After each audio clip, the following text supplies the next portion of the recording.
Napakaganda ko na talaga. Oh. Negi! Yes, Gloria. No time no see yan. Tagal mo na wala. Ba, gumaganda ka, nagpa-plancha ka ng buhok mo Siyempre, para lalong gumanda ako, no? Sa bang tsinelas? Hindi mo ba iniram tsinelas ko? Hindi, bakit mukha ba ako magnanakaw? Oo, ay hindi. Alam mo naman ikaw na lagi na kumukuha dito ng tsinelas ko. Excuse me, 300 ang tsinelas ko, no? Da. Parang lagi ko nakikita sa'yo, lagi ka nagpa-plancha ng buhok mo, Negi. Siyempre, para lalo akong gumanda at maraming ma-inlove sa aking mga boys, no? Mapabotox ka kaya doon sa may payaw para magbago naman, kahit paano mag-enhance naman yung itsura mo. So, parang ibig mong sabihin, pangit ako? Oo, hindi. Mukha mo ipapayos mo para lalo kang gumanda. Sige na, samahan kita doon. Baka pwede na yan 15 pesos mo. Botox sa'yo.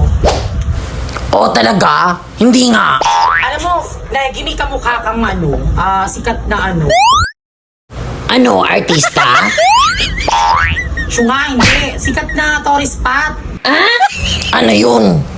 Yung sa may buhol, liit na hayop, yung Lovebirds? yung naakyat sa kahoy. Syunga ka ba? Tara, siya yung sinasabi mo. Parang may hambing ka doon. Talaga? Ang ganda mo.